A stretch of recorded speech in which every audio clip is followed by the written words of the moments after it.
operations manager with Coding Ninjas, and the topic which we are covering is roadmap to cracking internship placement interview. We have speaker name as Shantanu Shubham with us. He is instructor and mentor with Coding Ninjas. He will take up the session. And we have another guest from the CN team, Coding Ninja alumnus. We have Pranav Gautam from SRM ISP Chennai, and he is currently working with Optum Company. So I hope this session would be more interactive. We can get maximum question for our speaker and the guest. So yes, we can start off the session. So Shantanu, over to you. Thank you very much, Anupam. Let me just turn on my camera. Oh, okay. Yes, can you guys see me? Can someone please confirm? Yes, Shantanu. Okay, thanks. Okay, great. So, first of all, welcome to this webinar. Today is Saturday, right? And it's Saturday morning. It's really calm and sunny over here. So we all thought we'll be spending some time with our family and friends, but you still decided to come and spend some time with me. So thank you very much for joining today's webinar. I'm Shantanu Shubham. I'm currently a software engineer at Schlumberger, and I have been associated with Coding Ninjas for quite some time now. I mostly talk about web development, data structures algorithms, competitive programming, and placement and interview cracking strategies. So today I will be telling you about my insights about how we can move ahead and get up to placement and internship interview strategies. What should we be following? What are the things that we should be taking into consideration, and what should be absolutely be done in order to ace all of these interviews? So that is what today I will be going to talk about. So now that I have already introduced myself, I would now want to know the people who have come to attend this webinar. So I'm requesting the audience members, if you could please write in the chat box which year and which branch you are from. So if you could please tell me in the chat box which year and which branch you are from. CSC second year, okay. Finally computer science, third year IT, third year CS, third year IT, fourth electrical, okay, great. MCS second sem, nice. IT third year, fourth like okay. I can see most of the people joining from computer science or IT or electronics or electrical. So mostly the software branches that we talk about, the circuital branches that we talk about. Okay, it's great to see. And yeah, we have people from BC also. That's good to see. So despite us belonging from different years of engineering or maybe even different branches of engineering, the biggest thing about us is that we are all united because of computer science fundamentals, isn't it? So that is going to be something we are going to talk about. And when it comes to cracking placement and internship interviews, there are a lot of things that we have to take into consideration. So let's talk about that. Now, before I start to talk about that, let me just put you in a few scenarios. So your college is in, first of all, is in Kerala, right? It's in your CUSAT is in Cochin, Kerala, if I'm not wrong. Is that right? Yes. Okay. So CUSAT is in Cochin, Kerala, which is in the southern part of India, right? And it's a beautiful place. I've been to Kerala once, and I absolutely love the state. It's been really beautiful. But before you all went to your colleges, before we all went to our colleges, that is CUSAT, before we joined the college, what were we doing? Most of us were in schools, or some of us maybe were on a year break, preparing for other examinations. But before we join a college, most of you might be preparing for the JEE examination. Is that right? Were you guys preparing for the JEE examination before you joined college? Yes, no, right. So we were preparing for JEE examination. So now a lot of people have different strategies to prepare for JEE examination. Some people believe that they need to travel to a different city in order to prepare for JEE examination. Some people believe that no, they can study in their hometown also by taking a distance learning program. Some people believe in self-study. Some people believe in kind of tuitions kind of thing. Whatsoever, there are different ways people in which people study for JEE examination. But when we study for JEE examination, what is the first thing that we did? The first thing that we did was to gather some information, right? Like we kind of had this idea that in this JEE examination, it's going to be physics, chemistry, and maths. We also had this idea that in JEE examination, what type of questions will come from all physics and chemistry and maths. We also had the idea that how many questions will come, what will be the marks per question, Is there any negative marking or not? What is the time limit of that question? What is the time limit of the entire examination? What is the registration process? All of these things were informed to us, or if not informed, then in the process of preparing for that examination, we kind of gathered all of this information. Isn't that right? Didn't we gather, or didn't we already have all of this information when we were preparing for JW examination? Yes, no, anyone?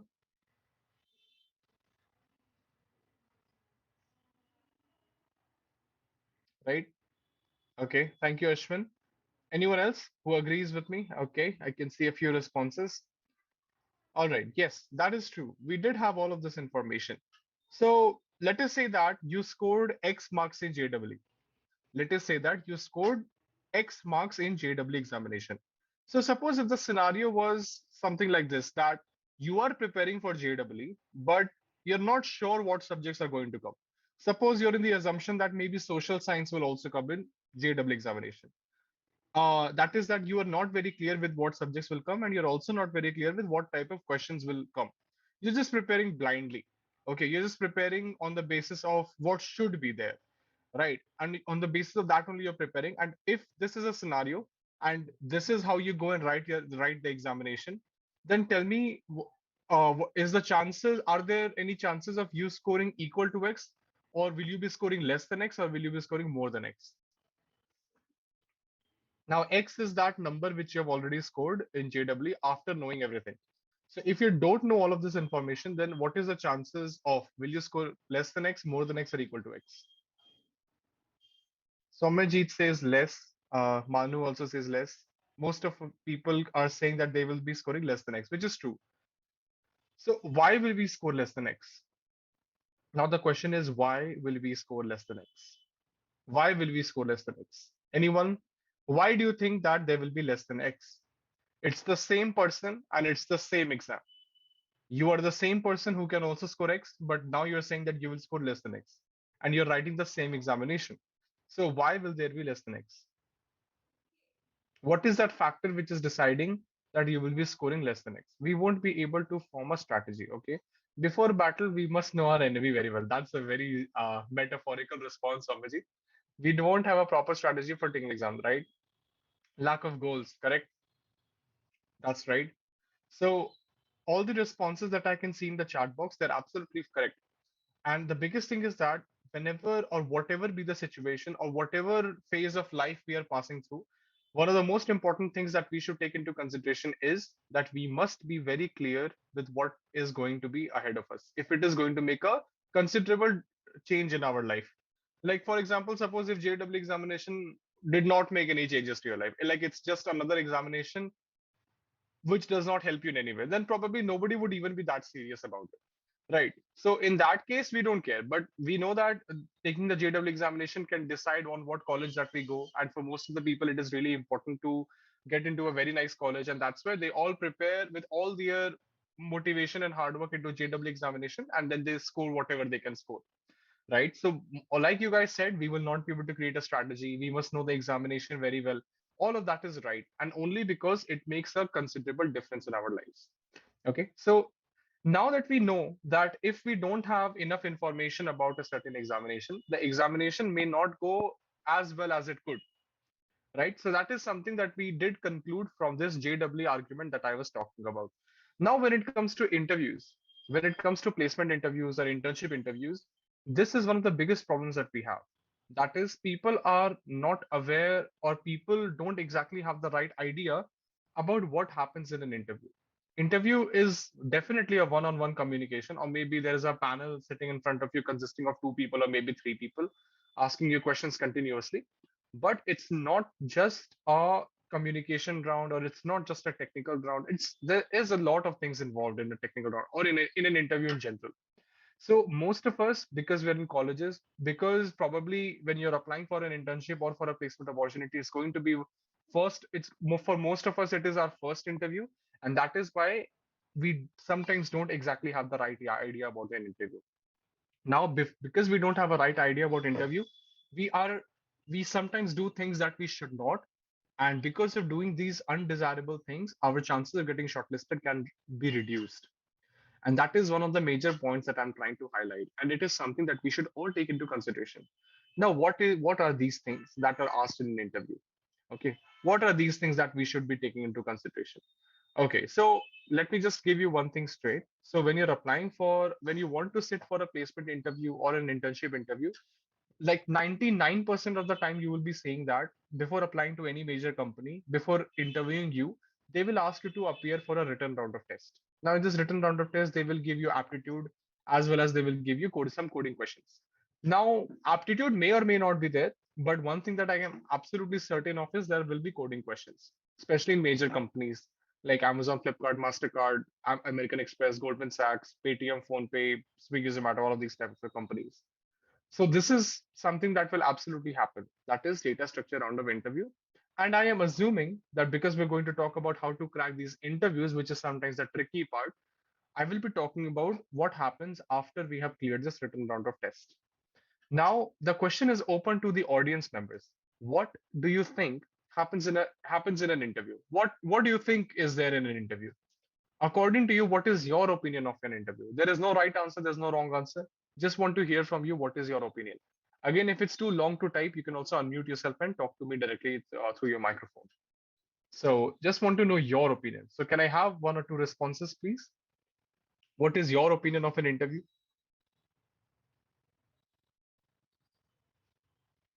Again, there's no right or wrong answer. Whatever you say, I just want to hear your opinion because your opinion also counts.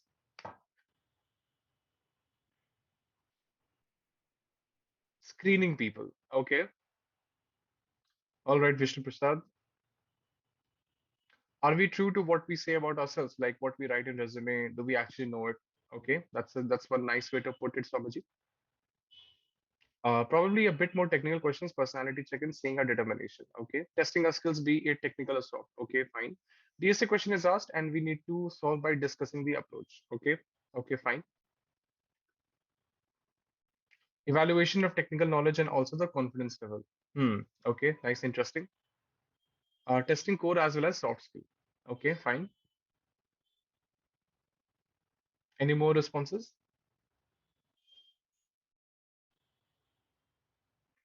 Checking our knowledge and thinking ability. Yes. So I have many responses in the chat box. Okay, one more. Testing a person on what he/she has actually gone throughout his college life. It may be technical or soft skill. Okay, fine. So if we fit for the job description, okay, that's also right. So I have a lot of responses in the chat box, and trust me, all of these responses are correct. But individually they are not correct. But the combination of all of these things actually tell what exactly happens in an interview. So when you clear this written test that I was talking about, then you get to notice that you are in a technical round of interview. So in this technical round of interview, the first and foremost, the biggest reason why people get rejected is their own mentality. So you can get rejected in an interview because of what you're thinking or how you're thinking about yourself. Most of the people, when they sit in an interview, they are absolutely nervous. They get really tensed, they get really anxious, and they go with the mentality that this person can reject me, which is absolutely true. But you have to go with this mentality that this person does not want to reject you.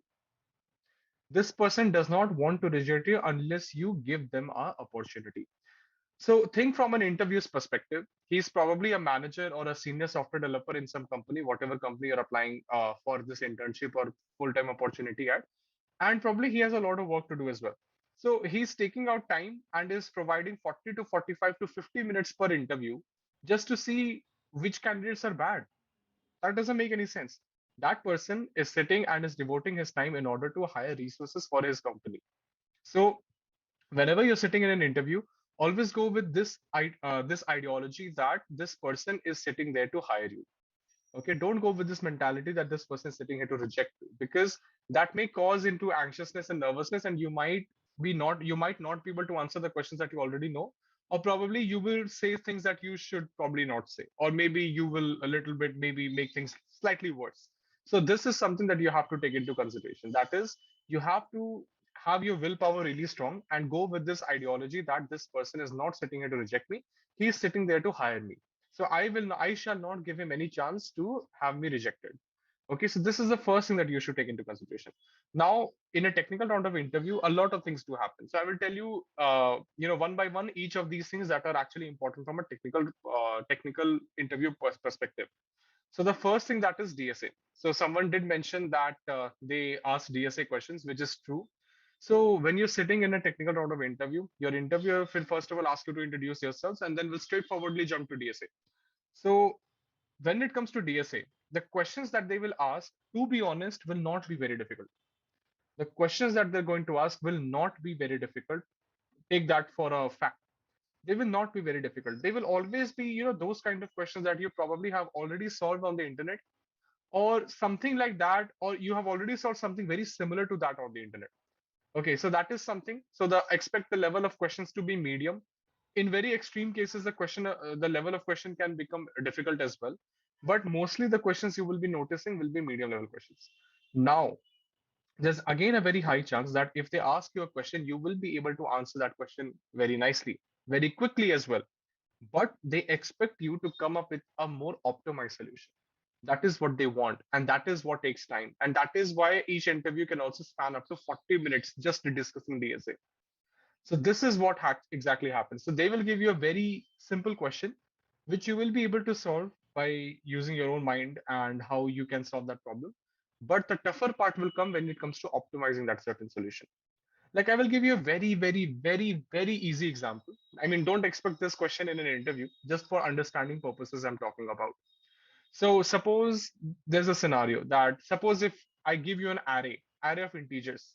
So given an array of integers, you have to calculate the largest number or the largest integer in this array. So suppose if this is the question, then what will be your approach to solve it? Again, whatever's coming to your mind, you can always write it down. I will not be judging anyone. So please go ahead.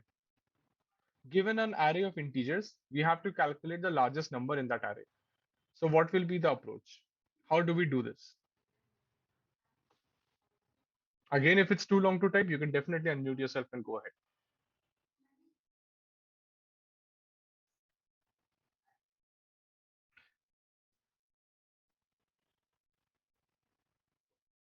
Rahul, I will come to your question by the end of the session, so I would request you to be patient for now. In the meantime, could you guys please tell me what would be your approach to solving this problem? Given an array of integers and we want to calculate the largest number in this array, so how would you go about it? Yes, Ayan, you have unmuted yourself. Please go ahead. First of all, number of index 0 initialize Mhm. its element is a maximum element, and Okay. after that, all elements are compared with this element. Okay. Okay. If I a got your idea. condition, Mhm.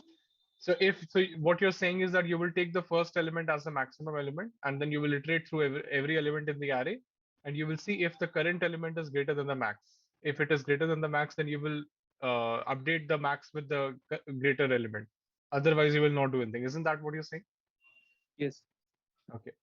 I can see more responses: sorting the array in descending order and returning the first element. Okay, sort the array. After sort, take the last index. Just travel the whole array. Last index. Okay, so I can see mostly two responses coming out from people. The first one was also what Ayan said, that is iterating through the entire array and trying to maintain the maximum element up to that point. And the other thing that I can see is that sorting the array and taking out the last index, or maybe sorting the array in descending order and taking out the first index. Taking int var and int I to 0 and checking all elements which are greater than var. Okay, and assigning it on the var. Okay, we can use the sort method. Yes, we can also do that. So I can see two types of responses coming up from the chat box, and also including what Ayan said. So there are two types of responses. Now let us, dwell into each of these type of responses. So when we talk about the approach wherein we are sorting the array and taking out the last element, or maybe sorting the array in descending order and taking out the first element. So in that certain case, we all know that the fastest we can sort an array is through merge sort or heap sort, right? So merge sort or heap sort takes the time complexity of n log n. It takes the time complexity of n log n. Now, where n is the length of the array or the size of the array, right? So n log n is the least time in which we can sort this entire array. So after we have sorted the entire array, it's very easy to take out the first element or the last element depending on how you sorted it. The second approach, wherein we are using a for loop in order to iterate for every element in this array, in this case, situations are a little different. So in this case, because it's a linear approach, so the time complexity will only be O of n, right? So it will only be O of n. Now, if we look into the situation, so let us say, for example, the size of the array was equal to 100, or let's say 1000. The size of the array was equal to 1000. There were 1000 numbers, and we have to take out the largest number out of this 1000 numbers. So if it is, sorry about that. So if we have 1000 numbers and we have to take out the largest element out of it, so if we go with the sorting based approach, then we have time complexity as n log n, right? So here, because the size of the array is equal to 1000, so n is also equal to 1000. So if we calculate the value of n log n, so that will be equal to 10 into log base 10 of, 1000 into log base 10 of 1000. So that will be equal to 3000. That will be equal to 3000. So in the most general language, I can say that it will take 3000 units of time in order to sort this, in order to take out the largest element out of this problem. The second approach, that is using the for loop. So in this case, it is going to take O of n time only. So O of n will just be like 1000 units of time. So both the solutions are always giving us the correct answer, but the time taken by both of these solutions is different. And this is what optimization is all about, to reduce the time taken by a certain question, or also the space taken by a certain problem. Both the things are called optimization, but in hierarchy, time complexity is always given more priority than space complexity is given. Okay, so this is one of the examples that I was trying to portray about time complexity. And something like this is only going to happen in your interview. So like most of you said that we can sort and take out the last element, it is absolutely a correct approach and will always give you the correct answer. But if you tell this in an interview, your interview will be like, okay, that's fine, but could you please optimize it further? Now, with optimization, they mean that think of a different approach or think of something else because of which the time taken by this problem will be lesser. Now, how do we reduce the time taken by a certain problem? How do we reduce it? Okay, let's talk about it. So, to understand how do we reduce the time complexity coming up for a certain question, I will require a volunteer from the audience. So, if there's anybody who would like to volunteer, I'm going to ask a really easy question, like what is 2 times 2 or what is 5 plus 4, something like that. So, if there's anybody who can volunteer from the audience, please. Anybody who can volunteer?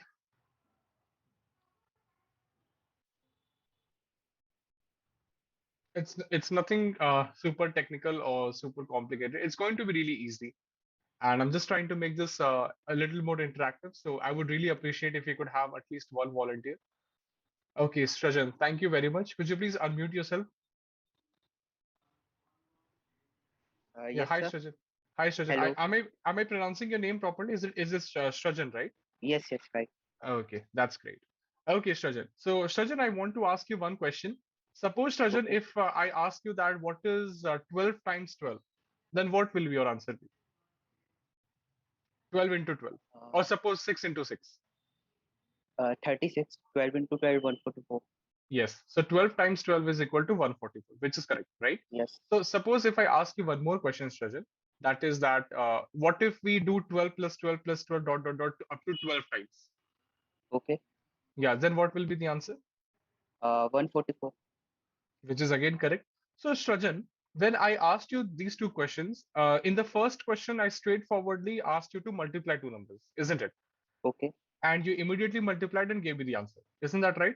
Yes, yes, right. But in the second question, I did not ask you to multiply, is it? I asked you to instead add, Yes. right? But at the time of giving the answer to this question, just tell me honestly, did you use the concept of addition or multiplication to Uh, answer the second question? That is 12 plus 12 plus 12 dot dot dot 12 times. yeah. So in this question, at the time of answering this question, did you use the concept of addition? That is, did you sit down and add 12 plus 12 plus 12 individually, or were you with this notion that doing this is same as 12 times 12? So I'll Yes. just tell. Same as 12 into 12. right? So in this case also, like even though the question was of addition, but you use the concept of multiplication to give the correct answer. Isn't that right? Yes, yes. Right? So, Shrajan, let's say that at the time of answering the second question, at the time of answering the second question, let's say that nobody in the audience, including you yourself, did not know anything about multiplication. Let's say that we did not have any idea about multiplication. Then would Okay. you still be able to give the correct answer? No, then I have to add all the. Uh, Right.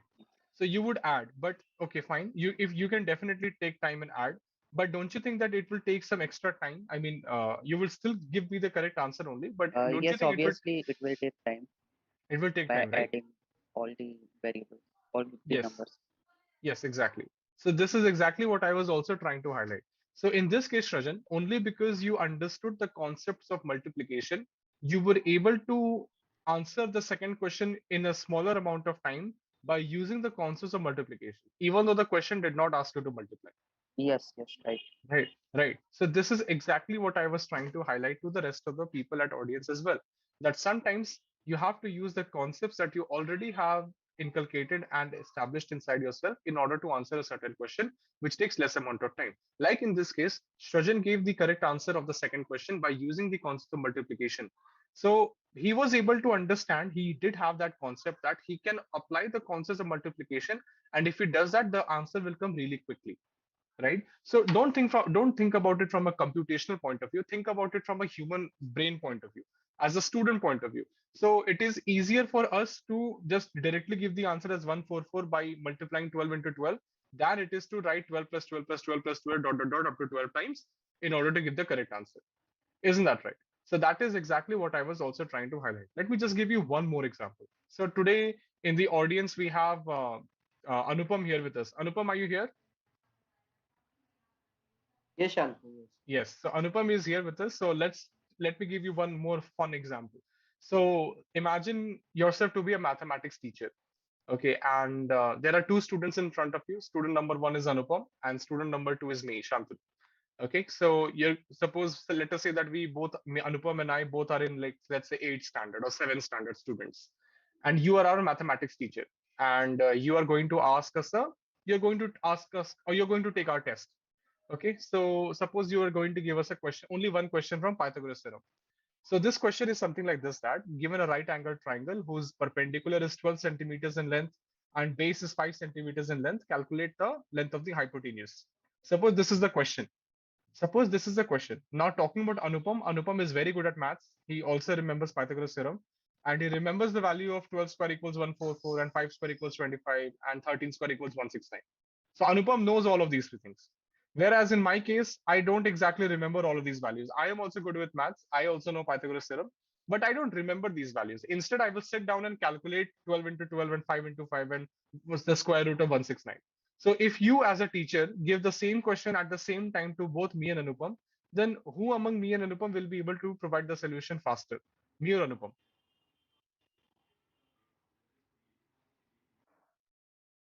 If you want me to repeat the question, I can repeat. But asking the audience who would be able to give the answer faster. Anupam. Anupam, you can see everybody likes you more than they like me. That's why they are all telling your name now. Okay, fine.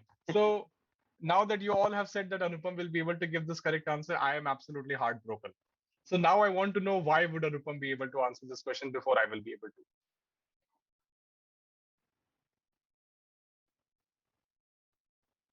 So why do you think Anupam will be able to answer this question before I will be able to? What is the real reason according to you? Is it because he remembers the values? Is that the reason? Okay, because he knows the values and saves time. That is right. That is right. So in this case, Anupam uses memory in order to save some time. You will be taking more time in doing the mathematical calculation. That is also correct. That is correct. Like you guys are saying, that it is mostly because Anupam is remembers the values, and because of that, he will be able to save some time. So these kind of techniques we do apply in computer science as well. This is called dynamic programming. So, all of these things are required to be studied, and using these all techniques only, you will be able to optimize the solutions really, really quickly. So If you have the good understanding of all of these topics, and if you're confident with all of these things, trust me, your chances of optimizing the solution and telling the right answer to your interview will be really, really high. So this is what that I was trying to highlight. So when you're sitting in the technical round of interview and you see this optimization related problems, think outside the box as well. Sometimes the question might not ask you to do something, but you have to do it just in order to save some time. So that is something that is really important. And this is how optimizations go about. Like I gave you one example of dynamic programming, right? With this Pythagoras theorem question. So dynamic programming happens to be one of the optimization techniques because of which we can optimize the time taken by a certain problem. So there are many other optimization techniques like hashing is there, then greedy methods are there. Then we have to understand optimization in many sorting methods as well, in searching methods as well. So these types of things that we have to learn. Okay, so for somebody who is just starting out, it's all right. You can just give it like 2 months or 3 months of time and you will be as good as I am. So it is absolutely doable. And I really, really encourage all of you to do this. Okay, so this was about the DSA point of view. Now, the second thing that is really important is resume. So whenever you're sitting in an interview, your interviewer always has the hold of your resume. Now they will see whatever you have written, all the things, all the projects, all the internships, all the tech stack that you know, all the skills, all the achievements, etc., etc. They will be noticing each and every point, and then they will ask a question on every single thing that you have written in your resume. Okay, so they want to actually validate if all the information that you're providing is true or not. They don't want to see any invalidated information. Only because of that, they will be asking questions on most of the topics that you have written in your resume. So whenever you're sending your resume to for any internship or for any placement opportunity, make sure that whatever you have written is true and is again something that you can back up or you can provide evidence with. For example, let's say that you are in the last year of your college and you are setting for a placement interview. Let's say that at this moment, as a final year student, you are a very proficient machine learning person. That is, you are very good with machine learning, data science, data analytics, and your interviewer is asking you many questions on all of these things, and you're also able to answer. So your interviewer is very impressed by you. Suppose this is a scenario. Now, suppose that in your resume there is a project which is written on Android development, which you did in first year. So suppose your interviewer moves to that project and starts asking questions on that Android development project. So let's say that you don't remember what you exactly did in that project. So you can just say, oh, sir, I don't remember what I did. So I did that in my first year. So I don't exactly remember, but I remember that it used to work properly. So this is one scenario where there is something which is on your resume, but it's not in your head, right? So this is one scenario which can decrease your chances of getting shortlisted. So try to avoid situations like this. So cut down all the unnecessary details on your resume, which are not relevant to the job profile and which is something that you cannot validate or back up. So that is really, really important. Another thing which is really important is computer science fundamentals. Now, computer science fundamentals, there can be operating systems, computer networks, database management systems. So this is something that was basically covered in your syllabus. If you're somebody who is outside the CSIT branch or electronics branch, then companies may have different expectations from you, but it's fine. If you're from computer science IT, the companies may ask you questions on OS, DBMS, and computer networks. If you're from another branches like electrical, mechanical, chemical, then companies may not ask you, considering the fact that you are from these branches. But what they will definitely ask you is object-oriented programming. So, being in a college and being someone who is mostly practicing data structures and algorithms related question, it is a very high chance that you do not have nice understanding of object-oriented programming. So before I move ahead and talk more about this, I want to know from you people how many of you are coding, and if you are, then what language are you using?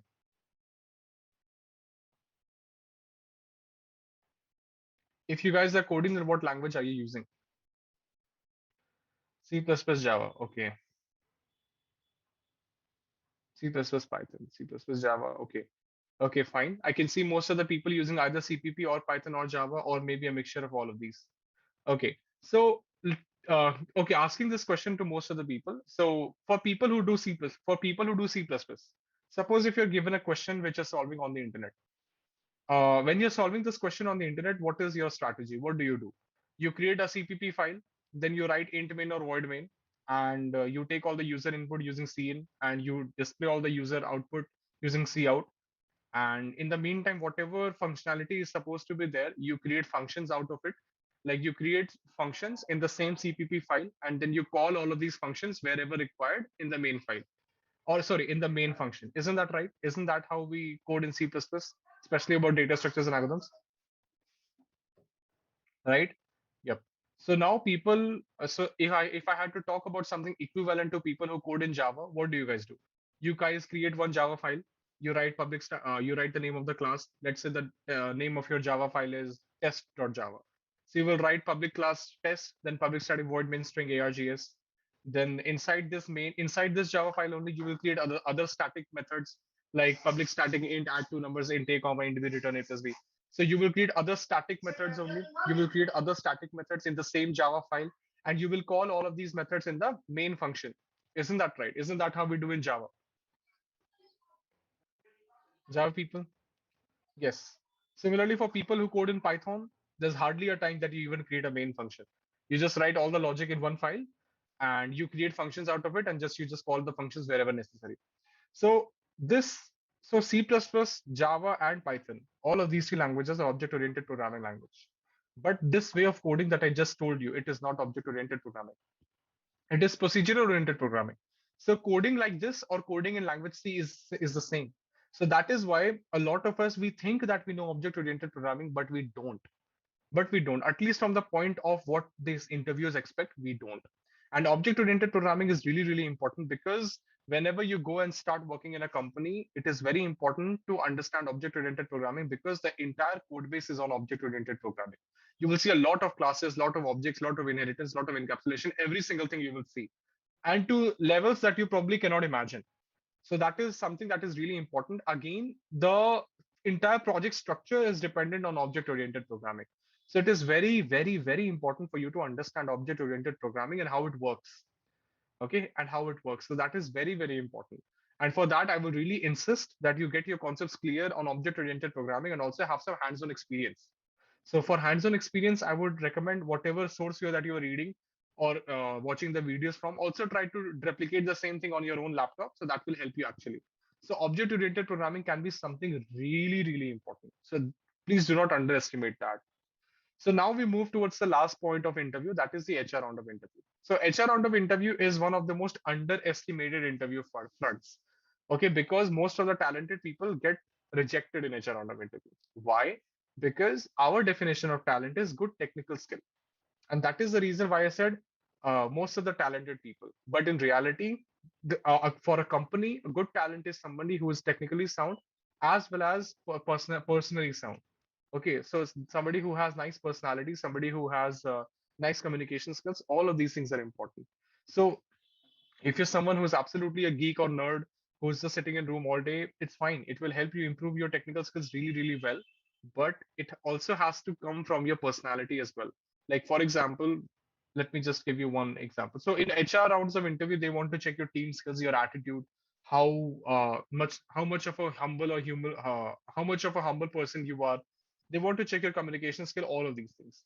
Now I'll tell you why these things are important. Think from a company's perspective. Now to provide you with this example, let me just try to elaborate this even more further. So do you guys know Neeraj Chopra, the one athlete who got us a gold medal in the Olympics for javelin throw? Do you guys know Neeraj Chopra? Okay, yes, we all know Neeraj Chopra. Okay, so Neeraj Chopra is actually a very nice person, but I'm just asking you to imagine a scenario. So imagine yourself to be a journalist, you're a news reporter, and Neeraj Chopra has just won the Olympic medal for our country, and it's been 2 days that Neeraj Chopra has won this Olympic medal for our country. Now, you as a journalist have got a chance to interview Neeraj Chopra. So suppose you go to Neeraj Chopra to interview, you're on live television, both you and Neeraj Chopra, and suppose you're asking Neeraj Chopra some questions. So suppose you ask this question to Neeraj Chopra that, so Neeraj, the entire country is very happy from you because you won the gold medal. So could you please tell us what was your source of inspiration? Where did you learn javelin throw? And how was your journey like? Suppose this is the question that you ask Neeraj Chopra. And Neeraj Chopra responds you that, why should I tell you? You go and do it yourself. Why should I tell you? You go and learn javelin for yourself. You'll get to know. Why are you asking me? I'm not entitled to answer this question to you. Suppose if this is how Neeraj Chopra responds, then what will your immediate reaction be like? Good, bad, neutral? What would it be like? You're on live television. Everybody's watching. So suppose if this is what happens, what will be your reaction? Positive, negative, neutral? How will you feel? Maybe you don't do anything, But how will you feel? Positive, negative, neutral? What would your reaction be? Okay, negative. Okay, so if the entire country is watching this, then what would the country think? What would the people think? In Hindi, we have this very popular phrase, "Log kya kahenge?" So that is what I'm asking. So again, the answer is negative, right? And this is actually true. So here, exactly the point that I'm trying to highlight is that the entire country knows how talented he is and what he has done for our country. But you will not be happy, or the country might, I mean, people might change their outlook about that very same person because of the personality of that person, right? So immediately from becoming a hero, things might become different. Things might become slightly different, right? So this is exactly what I'm trying to highlight. So he is very skilled at what he's doing. You might be very skilled at what you do. That is, you might have great technical skills, but if your personality is somewhere lacking, that is where issues can arise. So, and this is the job of the HR. So, whenever you're sitting in an HR round of interview, try to make sure that you're humble, you're answering all the questions properly, and you don't show your arrogance out of it. So there will be times when the HR will ask you questions wherein you might get to show your own arrogance, but you have to make sure that you don't say anything which is unusual in that context. The other thing is that communication. So communication is very, very important, and I'm assuming that most of you do understand.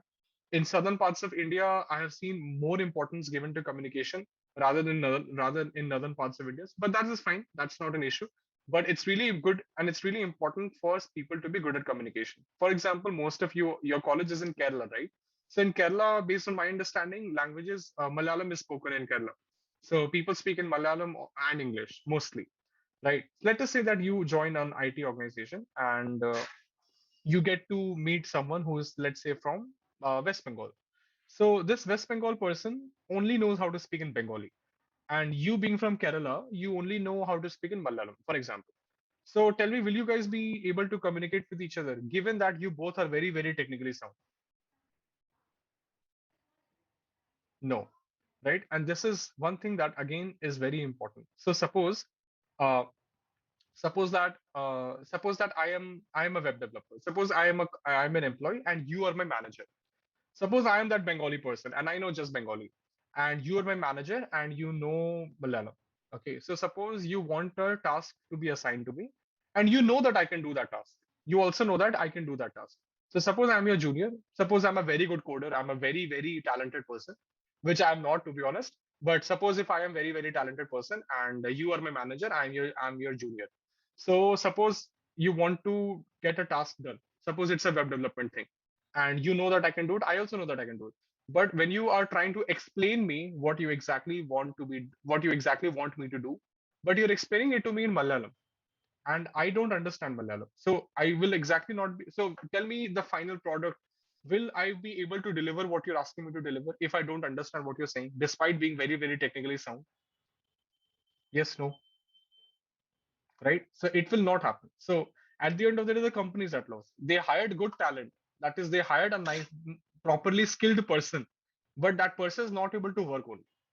So if it's not able to work, who is at loss? The company. This person, I will be getting my salary. You will also be getting your salary, but the company's product that they expected to be delivered is not getting delivered because it's confused. It's in the state of confusion, and that is where communication plays a very, very important part. So this is all about how nicely your ideas can flow in that way that everybody can understand. Okay, so you might not be somebody who speaks the most fluent English, but if your ideas can be understood by people with whatever you're saying, that is fine.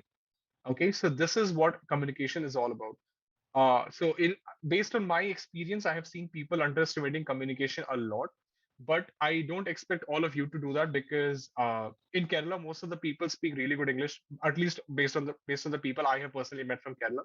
So I don't think you guys should be having an issue with that. But just in case, if anybody who is dealing with all of these issues, so this is really important, and I think you should work on it. So that was all that I had to say today. And apart from me, today we have one more person here with us. He's an alumnus from Coding Ninjas, and his name is Pravan Gautam. So Pravan is currently working as a software engineer at Optum. So Pravan, are you still here with us? Yeah. Yes. Hi, Pravan. I'll hand over the session to you.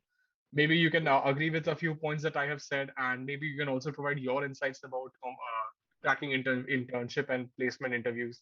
So yeah, Pravan, over to you. Pranav, over to you. Yeah. Uh, Thank you. And the whole session was really nice. And in fact, I'd like to say that even I'm graduated from my college, I got to learn a lot from you today. And Thank you, Pranav. yeah, in fact, I was paying very keen attention towards you that okay, let's see where I could miss in future, so that you know we don't have to do just one job. We don't have to become an employee of only one IT company.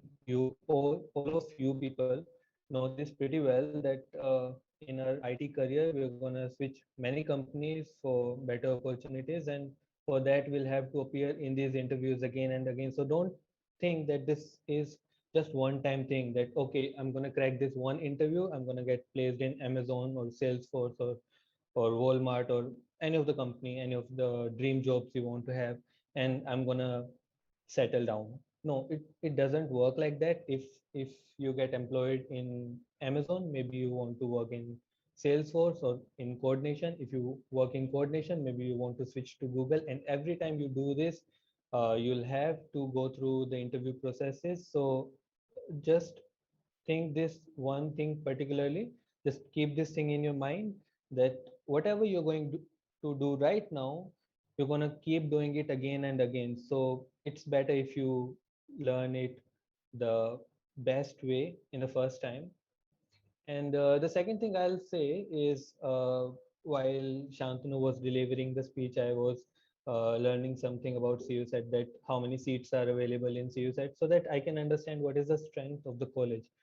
So I'll say that in some of the colleges, when they admit so many students in their college, and during the placements, most of them go to mass recruitment companies, because it becomes really difficult for people to get placement when the crowd is huge in the college. And I don't think that CUSAT is facing such things. So what I'll say is all those things that Shantanu has told you people, obviously you need to work on them, and these things are going to be with you for whole your life. And you should practice your aptitude as well, because sometimes it can happen that you will get some puzzle in your placement interview, and at that time your presence of mind is going to help you. Like okay, I'll tell you one thing. uh, I think most of you people know about ZS, right? So does ZS come to campus in CUZ? Okay. Yeah, good. Thank you, Utkarsh. So let's say ZS comes to the college for placement. So one thing that ZS always do for to hire BTA is give you guess estimates. So guess estimates is basically guess estimates, and they'll give you some puzzles and you'll have to solve them during the interview. So what they want to check is your presence of mind, how you are going to handle those things. So those things you should take care of. And yeah, so besides that, like the first thing is aptitude, the second thing is whatever you're going to work on, you need to focus on it. The third thing I'll say is during the placement, it is going to be really frustrating sometimes, because maybe you're working well in your exam. So it happened with me. Like one time I appeared for a coordination exam, and I solved most of the questions. Still I didn't get the interview call. And let's say it's besides luck, there are some things that you need to think of, like maybe you didn't get this opportunity right now, and maybe you'll think that okay, let's settle down for a lesser opportunity. Okay, if I don't get Amazon, let's settle down for Quantify. If I don't get Quantify, let's settle down for Impulses. If I don't get Impulses, let's settle down for ZS. Sorry, not ZS, TCS or something. What I want to tell you people is, first analyze what's your market value right now. IT is at boom right now, so first think about what's the market value right now. And after getting your market value, like if you think that you can get a top product based company, if you think like that, then don't settle down for less. keep working well. Okay, this is the thing you should, because nobody is going to tell you. Let me tell you this one thing, like when you'll appear for placement exams, maybe you didn't get an interview call or something, and you'll get disheartened for sure, like after doing 4 years of uh, competitive programming and all, why am I not getting the interview calls or anything. So you just need to wait for some time, and at the right time you'll get the right opportunity, and everything will be great for you, I guess. These are some things I think we should take care of. And this, besides this, what I want to tell you is, some people are good in analytics, some people are good in coding, some people are good in innovation. So don't ask yourself to negotiate with the kind of job you want to have. Okay, so maybe you're good in analytics, and ZS doesn't come to, yeah, sorry, do you have any tips for applying to off-campus placements? Uh, my first job was off-campus, so I'll say that you need to. Okay, let me come back to this question after I tell you this one last thing. Is, suppose ZS comes for business technical analyst, and uh, I'm someone who wants to do some coding work, and BTA is basically for analytics. So, and it offers a very good placement package like 11 LPA or 11.5 LPA. And after seeing that package, I'll be thinking like, okay, I didn't even get to quantify, so let's go for ZS. My family will be proud. No, this doesn't happen, because after going to that company every single day, you'll be thinking like, why am I here? And the same happens with everything else. So you need to clear this thing in your head. When I was sitting for Deloitte interview, uh, at the final round, I don't suggest you people to do this, but at the final round, when I was there, I asked the recruiter not to suggest my name for recruitment. After giving 6 rounds, I was there sitting, because at that time what I was feeling, what am I doing here? I don't want to be an analyst. And then there was a friend of mine who was sitting in as for SDE job role at Quantify, and he was sitting there and he was thinking, what am I doing here? I'm good at aptitude, I'm good at technical at analysis. What am I doing in this coding interview if I don't even know how to use memset? So please be sure about that one, and don't lose faith. Okay, I was placed at Optum. Before that, I was placed at some of the companies, but this was the last company at SRM that came and gave me the opportunity. So you need to, it's not a sprint, it's a marathon. You don't have to think like, okay, I gave this one interview exam, and now I'm gonna uh, if I'm selected, it's okay, then and if I'm not selected, I'm done. No, it doesn't work like that. You'll have to keep fighting for it every single day. And the other thing is, Coding Ninjas is providing you studio, code studio, and so many platforms are there like Interview Bit and Lead Code and all. So you can practice interview questions there. And this is one thing I like to tell you: every day just try to solve at least 5 to 8 problems, so that your mind can get, and don't think that I need to solve 5 or 8 questions. Think like this, that suppose I want to do 2 pointer approach, so I'll start with 2 easy questions, 2 medium questions, 2 hard questions. It's like gym training. Take on the low weight, then high weight, and then the highest weight. It works like that. And I don't want to take a lot of your time, so I got this one question, that do you have any tips for applying to off-campus placements? Okay, so when I was not getting proper opportunities I wanted to work for, what I did was, I created some accounts on Naukri.com and Highris.com, and let me tell you, it's not that easy to get off-campus placements, because they usually prefer experienced ones.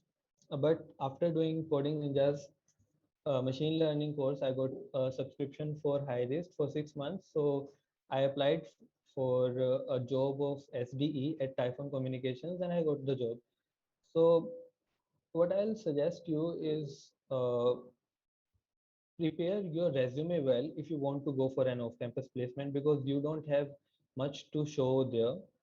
If your resume is really good, then only you stand a chance to get an off-campus placements. And yeah, besides that, I want to tell you one more thing. Sometimes what happens is, well, I was uh, attending a webinar at Coding Ninjas, and I got to know that okay, you need to work on your project for at least 2 or 3 months uh, so that you can build your project well to showcase it in your resume. And after working for a couple of weeks, I was thinking, okay, my resume is well and my project is well built. No, it doesn't work like that. If maybe you feel that your project is doing really well, it's good, it's impressive, the UI is really good, but it's not like that. Okay, why it is not like that? When I came to camp, when I joined Optum and I saw the projects they were working on, our college projects are nothing in front of them, because what they are doing is for every single thing, every single season they are taking, they are preparing it well. The modularity thing and the optimization thing, you need to work on that. You can't streamline your project. You need to see how well it can transcend from all the variations that are going to be in future.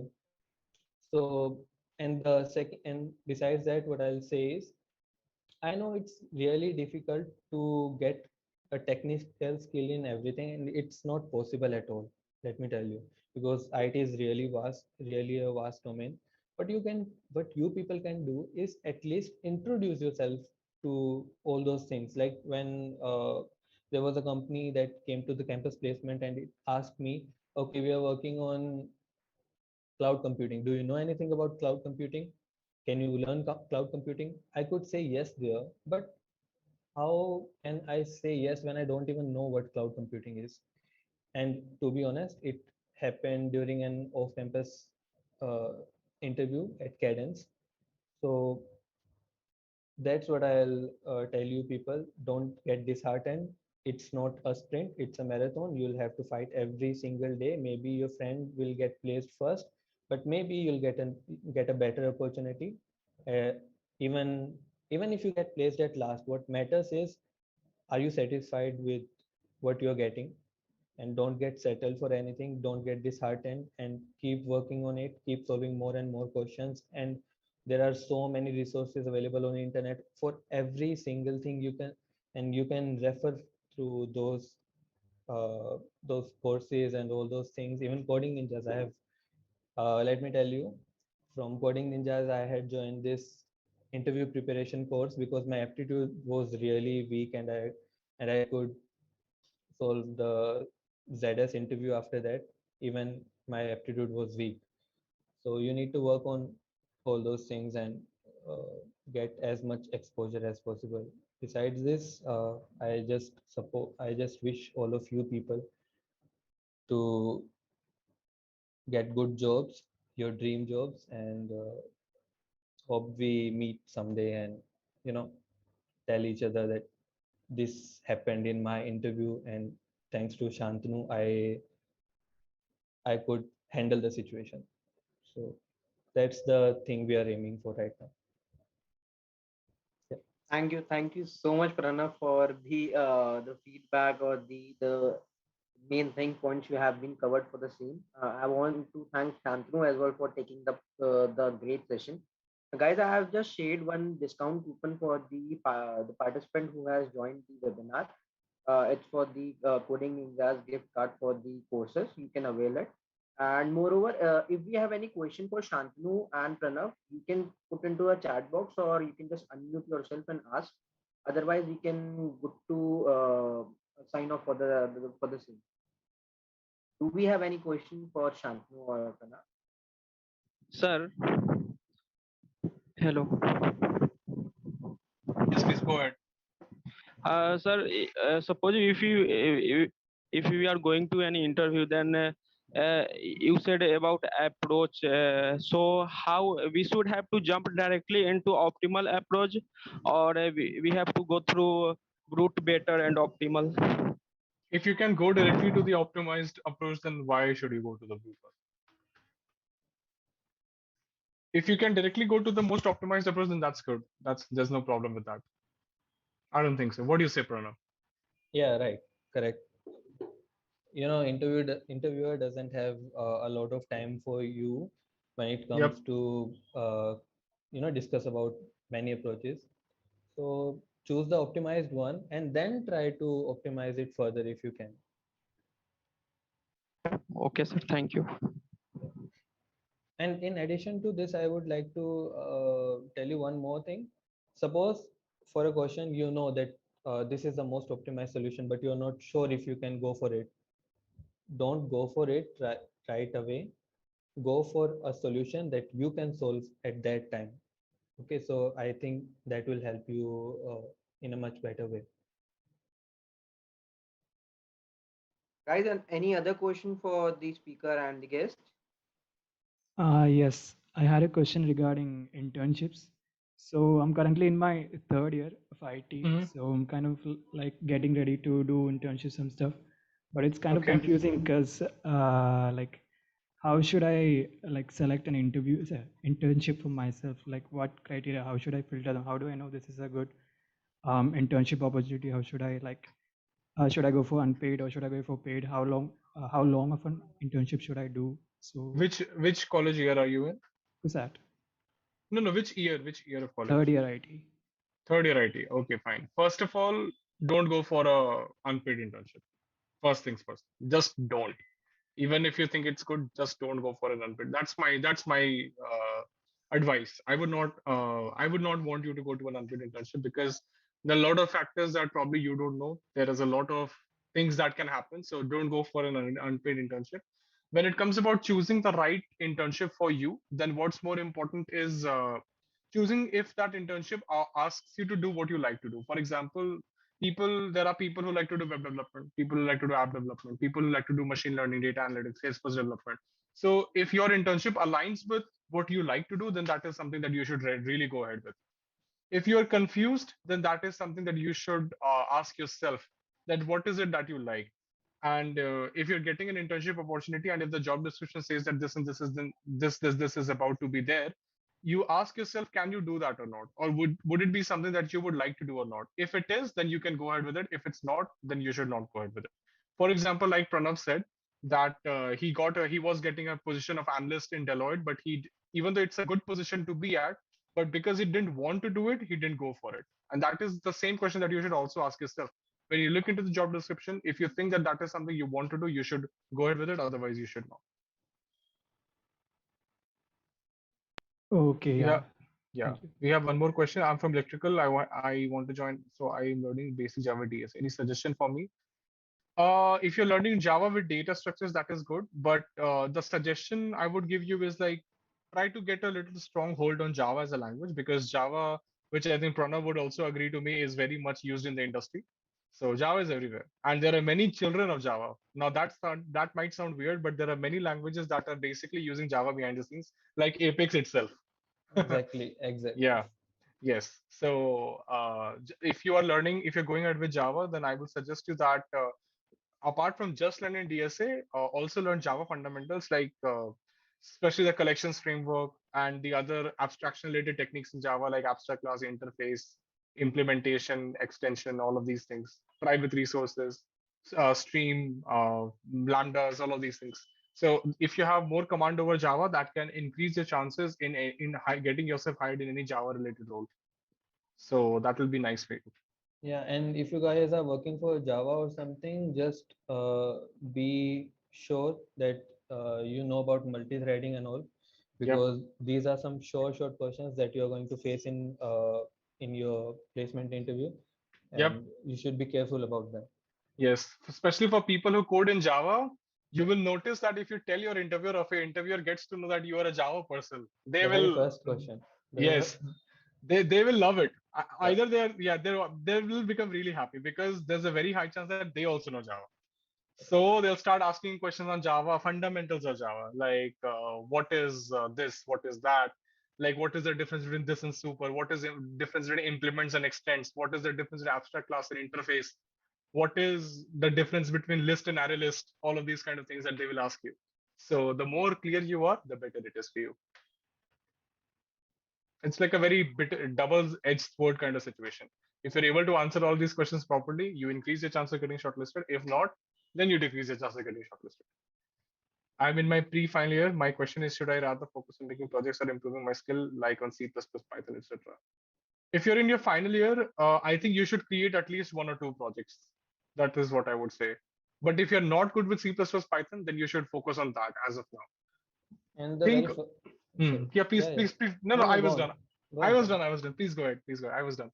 What I was saying is, if your C++ or Python, whatever your major language is, if it is not that good, because this is going to be in your screening first, and if you can't screen for it, you can't go and showcase your projects. So if you're sure that your C++ and Python is good, then it's better. And during a webinar at Coding Ninjas, Ankush said that some people ask me whether I should focus on my skill or whether I should focus on my project. This doesn't work that way. You have to focus on both of them.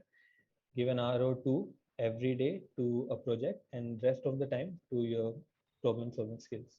Yes, right. Absolutely agreed.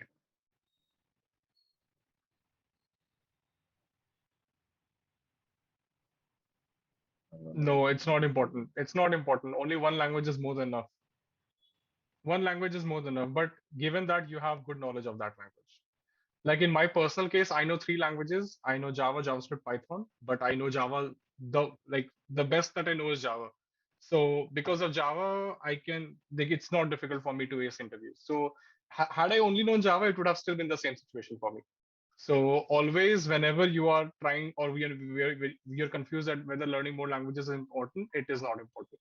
You should be good at least one language. What are your opinions on joining a service-based company like Cognizant for a brief period like a year for some experience before pursuing masters? It's fine. I mean, there's nothing wrong with it. There's nothing wrong with it. Can you provide with suggestions for beginners slash first years with like what all subjects languages should we be focused mainly? I think Java and JavaScript would be two of those languages which can take you really far, given the situation of current IT sector. So Java and JavaScript can be two languages which you can definitely go ahead with. If you want, you can also go ahead with Python. One of the biggest advantages that you will have by learning Java is that switching to any language will become piece of cake for you.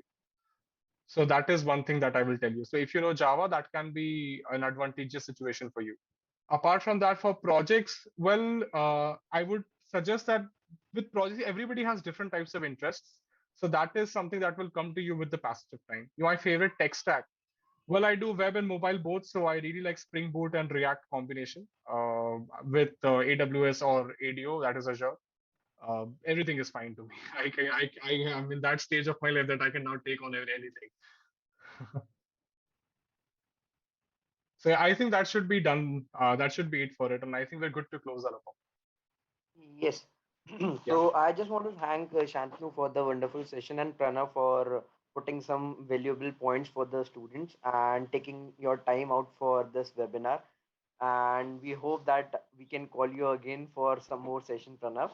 Sure. And Shantanu is there with us, so he's take up many session he can with us. So no worries for that. And I just want to thank CUSAT Club as well, who helped us to organize this wonderful session. And at last, I want to thank the audience who have been the wonderful guests. Like they have interacted with us for the questions part as well. So I really want to thank each and every one of you for this session. So yes, we are good to close for the same. So all the best, guys, for the future part, and we can have some another session on different topic as well. So Utkarsh from the QSET Club have my number, so we can have that in the later part. So thank you everyone. We are closing for now. Thank you everyone. Thank you, everyone. Thank you for having me.